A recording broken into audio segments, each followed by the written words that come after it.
Are you the kind of person that's usually looking for a bit of a challenge with houseplants? Or do you shy away from a challenge and want to know what to avoid? This is the right video for you.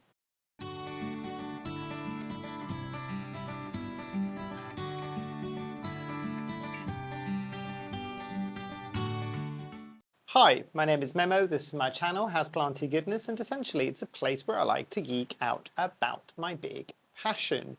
You might be able to see some of it behind me, it's tropical houseplants. So yes, today I thought I would highlight some of the more challenging plants that I've had in my collection for two reasons. And it's the things that I mentioned at the beginning of the video. I know, and this is actually something interesting that came up in one of the comments of my most recent video when I was talking about my Anthurium queremalense, and I'll show you that in just a moment in a bit more detail, where somebody was just like, oh, is it really bad that now that I know that it's a particularly difficult plant, I must have it? So generally speaking, and this is a very heavy generalization, there tends to be two types of plant parents that I have seen. One, the one that really wants the challenge, possibly people that have done it for a long time and they want to kind of keep that interest alive a bit more and they want to go for the truly difficult plants and prove that they can keep them happy and thriving. And two, there is a type of individual, usually not always, maybe at the beginning of the journey, and as again I said, not always, where they're just like, absolutely not. I do not want a challenging plant. I am struggling enough as it is with the more basic plants. I need to know what to avoid. So yes, I thought this might be a good way of kind of helping both of those individuals out. So yes, as I said, these are going to be, I think, my top 10 most challenging plants. Take it as a good thing or as a bad thing, that is up to you, but without further ado, let's dive into the first one. And actually, whilst we are here, let's start with the Anthurium queremalense, and I'll bring it in so you can kind of see it a bit more. Also, for the eagle-eyed amongst you, I am now in a different location within my conservatory, and I'll kind of try and mix some of these videos up to keep it a bit more interesting. So yes, this is the single leaf that I have now currently on my Anthurium queremalense. Anybody that knows me well knows what I am doing at the back of the leaf now, which is dealing with pests. In this case, mealybugs. And I'll get to pests in just a moment, but beautiful leaf and absolutely ginormous. I mean, this is an Anthurium, let me remind you. This is giving strong, it's got the kind of velvety leaves, it's giving strong kind of Queen Anthurium vibes. It's that kind of long leaf. It's a bit on the lighter side with me because it does get quite a bit light in my space. I'm pretty sure you can grow this to be a bit darker. I don't think it will go as dark as some of the Queen Anthurium dark forms, but it's still a very beautiful leaf. And I'm starting strong with this one because, as I mentioned in that previous video, this is currently one of my most challenging plants in my space. And that comes with the caveats as well. And how is it challenging? I'll try to explain how each one of these plants is challenging and whether or not, and there's going to be a few that I don't own anymore, that's how challenging they were, whether or not I would re-add them to the collection. So, queremalense, beautiful leaf. Is it worth the trouble? For me, yes, this is a very stunning plant, but also this one was very much for me. And I said, I will not be bitten, you will survive. And it was doing okay. It had quite a few leaves before I went on holiday. I came back and this is down to a single leaf club at the moment. I'm just removing cataphyll. But I was expecting it mainly because this plant is very sensitive to its care and to its environment. And I will explain that more. What I mean by that is this is one that at least I found, I've never grown this in household humidity, so I don't know whether or not it would do well in a household humidity, but it does okay in here. And the fact that it does okay in here to me would signify that maybe this isn't one that would easily grow in household humidity. Anybody who's growing any of these plants that has a different experience to me, please do let us all know down below in the comments. There is value in differing of opinions. So I would imagine, and again, based on the fact that it's slightly velvety, this is one that would probably appreciate some humidity. Now, this has always grown for me in a semi-hydro, and this is in a pond, and this is just regular pond, so kind of finer semi-hydro mix. and it always has a water reservoir. The roots are looking okay. Is there some rot? Not massively so, but this is one that is very thirsty. So even in the winter, this is one of the few plants that still keeps a reservoir. I try to remove reservoirs from most of my semi-hydro plants in the winter because I find that the risk of rot is higher, but this one needs it. Does it get a tiny bit of rot in the winter? Yes, but the times when I tried to remove that water reservoir in the winter, it really took a turn for the worse really quickly. The other thing I will say is relatively slow as a grower. So yes, the leaves can get quite impressive. This has sized up several times in my care. There is a new caterpillar coming, and I did lose a couple of leaves this summer, but again, it's mainly because it went dry. So the issue with this and what makes it challenging is the humidity needs and the watering needs. And yes, if this would die, would I get this back? Probably yes. I do enjoy growing this, knowing full well that this is probably one of my more challenging plants. And let's move on to a plant that I don't own anymore, and I don't even know if I've got a picture. If not, I will see about finding a picture and adding it here. And this is a genera of plants as far as I'm aware, and these are the Schismatoglottis. So, and I know a few people have struggled with this, so I know that I'm not the only one. I had the Schismatoglottis Wallichii, I think. I will add the name and I will add the picture of the one that I had here. But I know by and large from talking to different people who have had different species from this genus, it seems to be a similar kind of story. So if you thought that calatheas, all the prayer plants are on the fussier, drama queen side of things, in my experience, and we might vary on this one, these plants are even harder than those. So if you have mastered something like a calathea, and you are one of those people that I always get in videos when I kind of slightly bash the calatheas, it just goes, everybody always poo-poos on calatheas, it's always done really well for me. This might be a good challenge for you actually, because if you've kept the calathea happy, this is probably a good one. For me and for a lot of other people that maybe don't keep calatheas particularly well, this is a challenge for me. This isn't a challenge that I would like to try again, and this is the bit that I was saying, would I rebuy it? I don't think I would rebuy a Schismatoglottis. Do not get me wrong, they are beautiful plants, but, and this is the big but for me, is they are not, for me, they are not pretty enough for the level of extra care that they need. They don't excite me anywhere near as much. I would more than likely put that level of effort to keep a calathea happy. I find those can be a bit more beautiful in my eyes. Again, beauty is in the eye of the beholder, than the Schismatoglottis. The Schismatoglottis is pretty, but not quite as pretty, again, in my opinion, to the calathea. So if I'm gonna put that level of effort in, I would rather do it personally for a calathea rather than a Schismatoglottis. So the challenging thing for that is it does better if there's got humidity around it, so that's one thing.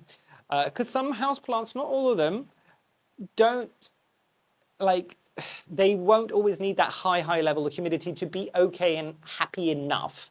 This is one that I think would need it 100%. I tried growing this in regular household humidity and it just didn't do well.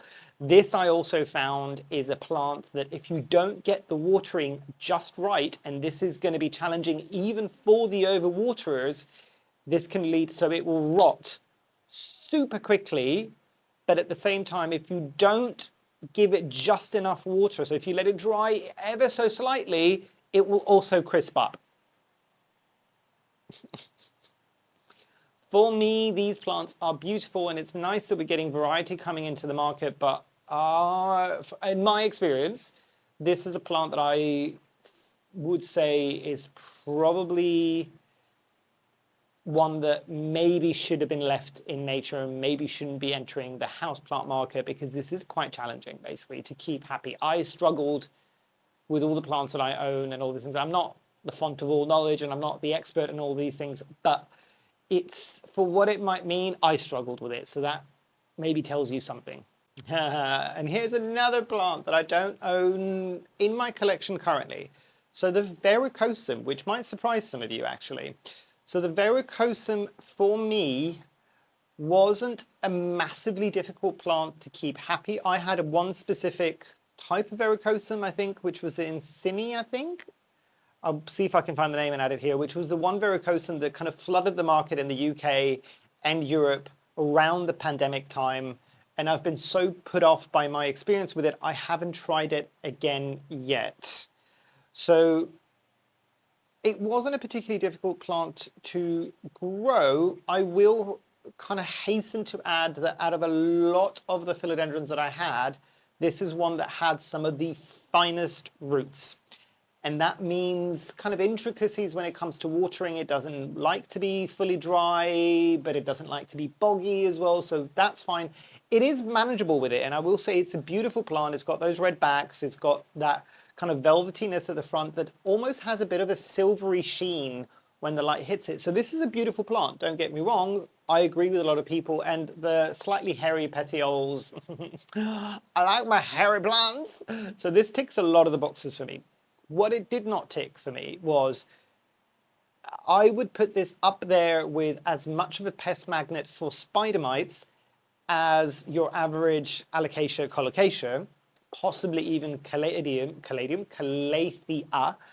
So there is that to remember. So if you're kind of eked out a bit by spider mites, this, at least in my experience, does have a propensity to get spider mites a lot. And then the big one for me, which is why I don't think I would necessarily bring it back in to try in my space now, and this is the other thing, would I try this again? Probably, but maybe a different variant of it. But I will say I got mealybugs on this once. They get in between those nooks and crannies of those hairy, slightly hairy petioles, because I've also got the Philodendron serpens, which has got even hairier petioles. That also struggles by the same problem. The moment that you start getting a few mealybugs within those hairs, you can get rid of it. You will also be getting rid of most of those hairs. They're sensitive enough that the moment that you try to get the mealybugs off, you will probably destroy some of those hairs. And eventually I just gave up on this plant because I'm just like, you are, and I've said this before, that was one of the vector plants. Patient zero, one of two patient zeros in this space that gave all of my other plants mealybugs. So I'd be very careful about re-adding that into my collection, and I'd be doing it very carefully. However, something to be said about the fact that I would try this again. This might be one that I don't think people would expect me to have as a challenging plant. It was for me. Staying on to the topic of plants that might not be considered challenging for a lot of people, but they were for me, the Hoya, and this is another one that I don't own anymore, the Hoya Carnosa Compacta, or the Hoya Carnosa Hindu rope. And apologies if that is now an offensive term. I don't know, it probably always was an offensive term. I don't know, somebody, if you feel like it, correct me. But yes, the more botanical name is Hoya Carnosa Compacta. Pictures, because I don't own this plant anymore. Again, beautiful plant, really unusual. I am a sucker for unusual plants, and this one, the leaves, is what does it. It's got that trailing kind of way of growing. Obviously with a lot of Hoyas, a lot of people now are growing them up janky support sticks and things like that. And you can get maybe a few more blooms from it. This is one that by and large, nobody really wanted to go upwards. They wanted to trail down. So a few things with this one. I do not have the best amount of patience, or any kind of patience really. This is a very slow growing plant, not enough for me to consider it a fully challenging plant, but it does put a negative tick in its box. The other big thing with this again is pests. It is pests, and it is specifically mealybugs, because anybody that's grown Hoyas for any period of time knows that mealybugs when it comes to Hoyas are almost an inevitability for a lot of people. I know some people, God's favorites, don't ever get mealybugs on their Hoyas, but for a lot of people they do. So it is one of the things that I will say with this one can be really, really challenging. The way that those leaves are kind of wrinkled inwards and things like that gives you even more places that mealybugs can go in and hide, because a lot of the times, even with like a standard kind of form of Hoya, they get into places, but generally you can see them. With the Hoya Carnosa Compacta, because the leaves kind of fold in on themselves, you can't always see in there. And sometimes when you're just like, why is this plant doing nothing or struggling and all these things, and eventually it dies on you and you open up some of those leaves and it's just like, it has been a mealybug hotel in every single one of these leaves. No, I do not have the patience for that. But again, if you're one of those people that likes a challenge with something like this could be an interesting one, especially if you don't have it anywhere near other plants. Mealybugs generally out of a lot of the pests, and as long as it's not touching anything else and you kind of keep it separate, you could just kind of be a bit more careful with this and it could be okay. It just wasn't for me.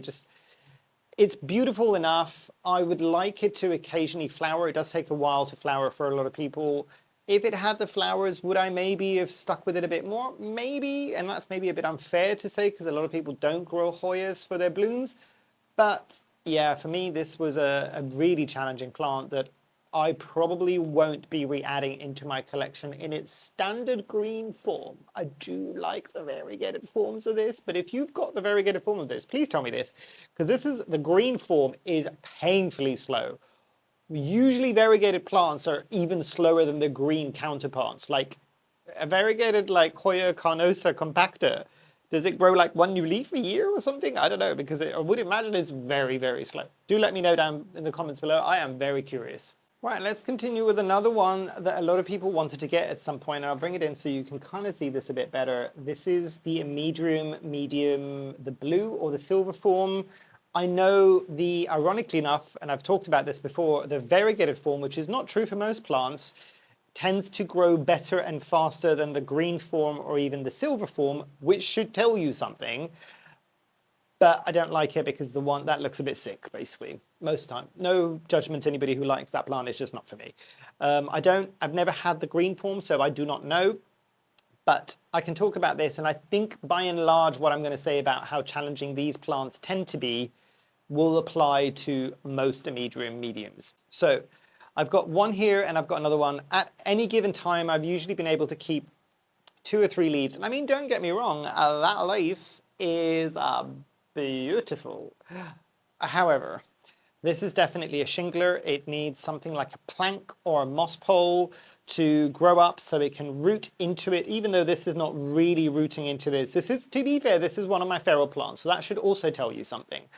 And it's a feral plant because I'm just like, I don't care if you die, I'm going to leave you there. And to be fair, just to vex me, this has survived 3 or 4 years now. So that should tell you something. It is in semi-hydro, so it's in chunky semi-hydro, and it's always got a water reservoir. And is there a bit of rot in here? Yes. Is there loads of roots that are really healthy? Yes. So bear that in mind with this one. But the big thing with this one in terms of it being challenging is the fact that you cannot get away with, so let me show you an example. This has not attached to the moss pole. This will run like mad. It is an obligate climber or shingler. It needs something to attach to in order for it to grow happily. And considering how slow it is, it slows down to like nothing if you don't give it something to climb onto. If you're seeing anything on the lower leaf here that's a bit of browning, that isn't actually browning, it's just a bit of staining because I think there was some like water or dried leaves that fell on it. This leaf is fine, don't worry. There's no real issue with this leaf. It's just like staining basically. But again, feral plant, I don't care. But to vex me, it's still doing okay. So this isn't a plant that would necessarily die on you super easily, and I know for some people it might, but it is a plant that, does it have a lot of pests? No, that is positive in its kind of corner, but it's a challenging plant because it desperately needs that support, and it kind of doesn't do very much for a lot of the time. So if you can find a cheap one, because I know a lot of people are not interested in this, and I'm assuming the reason why people aren't interested in this anymore is because of how slow it was.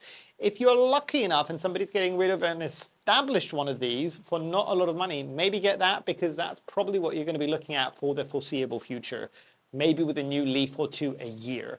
So for that alone, this is in my challenging plants list.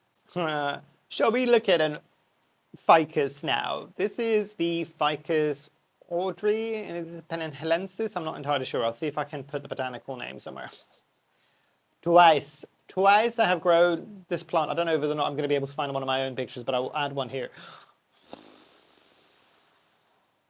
Super challenging plant. In the case of, I have tried growing this 2 times. Granted, it was a relatively small plant rather than an established plant, and I've not been great with ficuses before anybody says this, so I know that I was already at a disadvantage with this one. But I've tried this at low light. I've tried this in medium light. I've tried it bright indirect light. I've tried it in bright light. I've tried it with the soil media. I've tried it with the ficus specific media. I've tried it with semi-hydro. I've tried it growing it in water. I've tried growing it in... I have tried variations of this in high humidity, in standard household humidity. All of the things, fertilizing, not for... I have tried a lot over the years.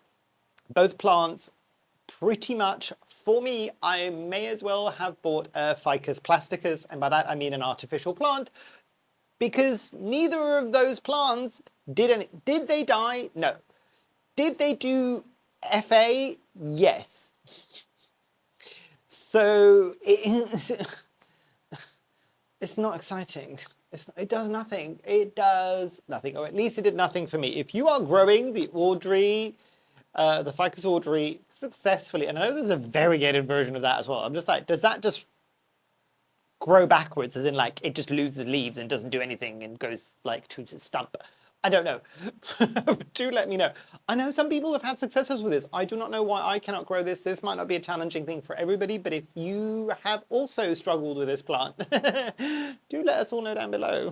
I would like to know that I'm not alone with this one. Aha, and now a plant that you don't see very often on my channel because it is stuck up quite high. It's just got any pests. Yes, part of the problem.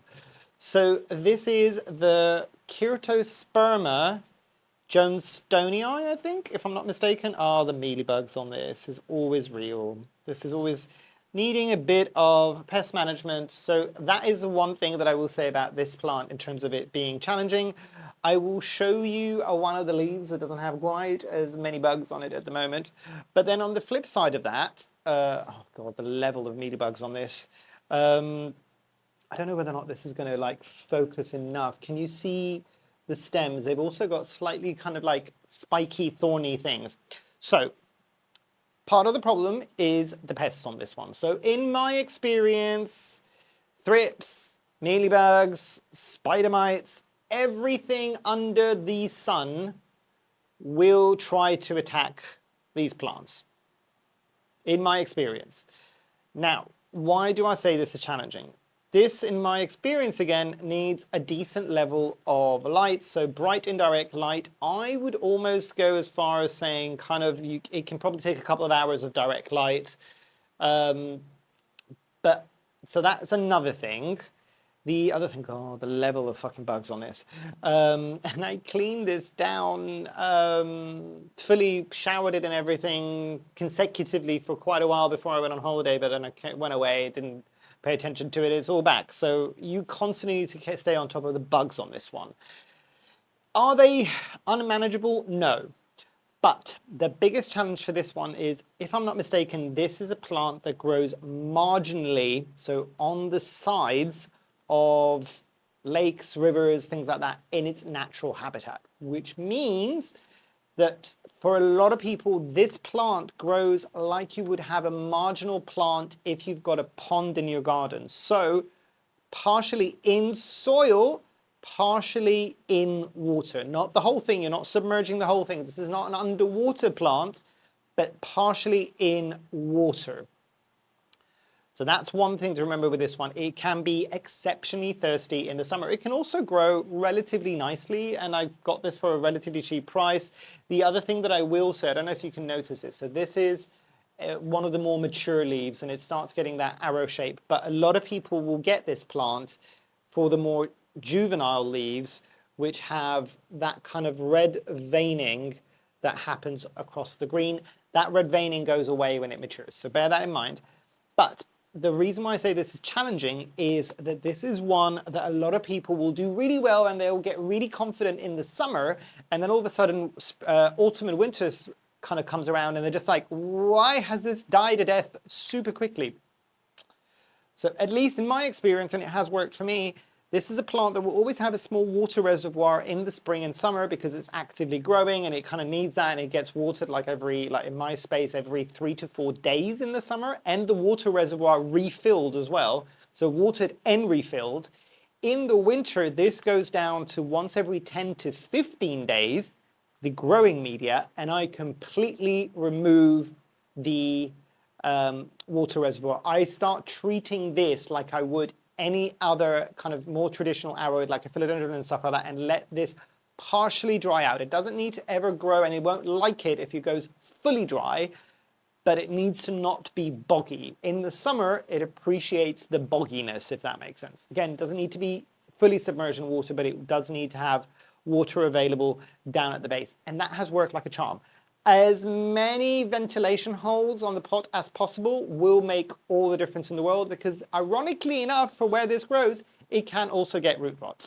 Now let's talk about a recently dearly departed plant, which I have mentioned recently on my videos, the Begonia bipinnatifida. Beautiful plant. I still think it is one of the prettiest plants out there. Will I be repurchasing it? No. And please keep me accountable to the no that I just said now, because I can see myself that if I find a big enough one for a decent price, I might still pick one up. I've killed it twice now. I think I've reached my peak.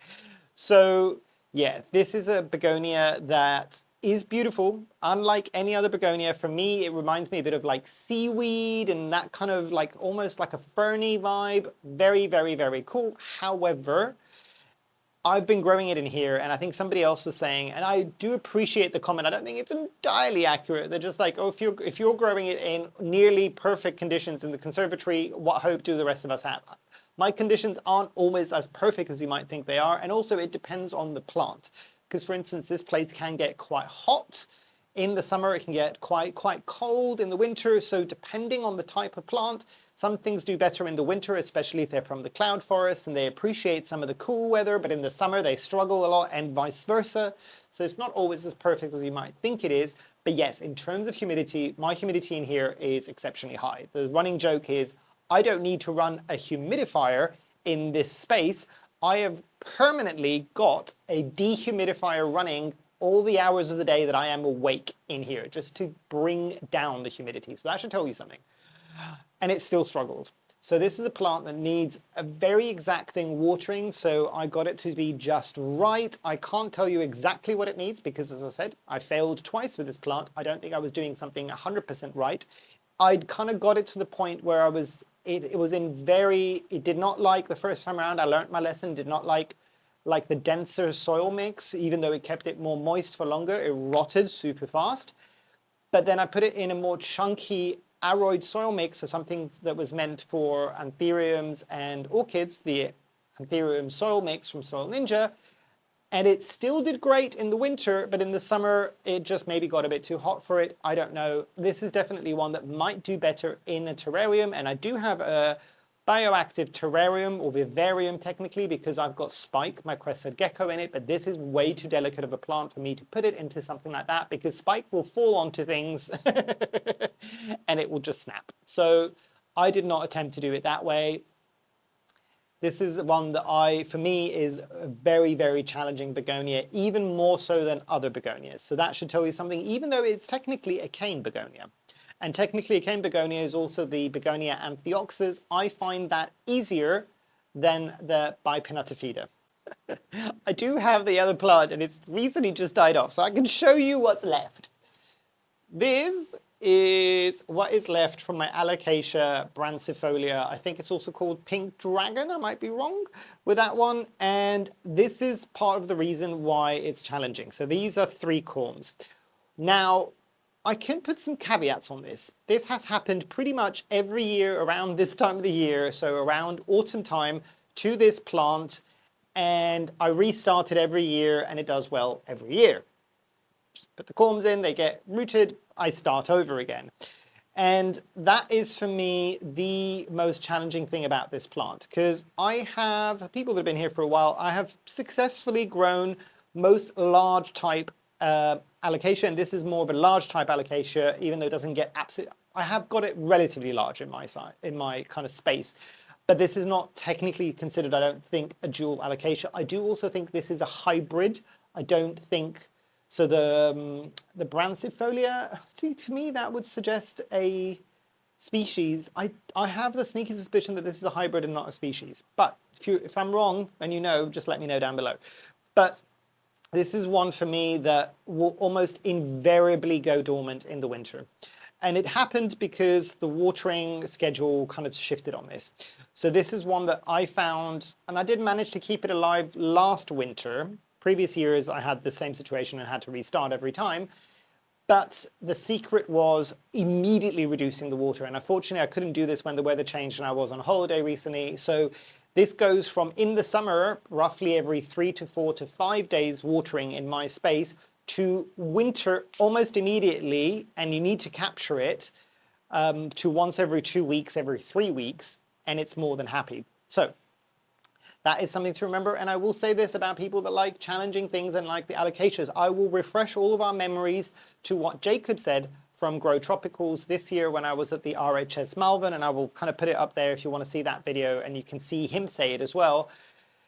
He said that there's a lot of people that do a lot of these things. They do the semi-hydros, they do all these things, and they give reservoirs to the alocasias, and they do great in the summer because they've got all that moisture that they need, but they rot like that in the winter. And everybody's like, what happened? The transition is very stark for a lot of alocasias, is they are very thirsty in the summer, but you need to really pull back and let it partially dry out, by and large, in the winter months, in the kind of more dormant period or the quieter period of autumn and winter, in order to keep as many of those leaves possible so it can then restart in the summer. For a lot of alocasias and colocasias, the best that you can hope for, and I know some people can get some growth depending if the conditions are just perfect, the lighting is kind of grow lights in the winter, so they've still got the level of light that they need and the humidity and the heat.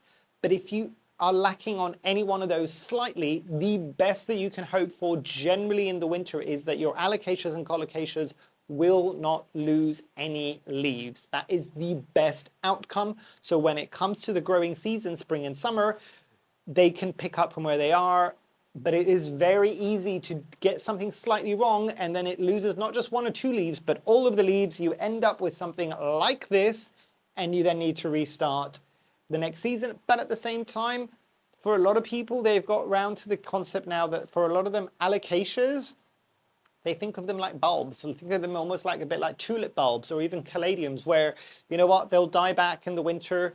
You're left with a bit of a corm. Think of it like a tuber or kind of a bulb that you would do for a plant.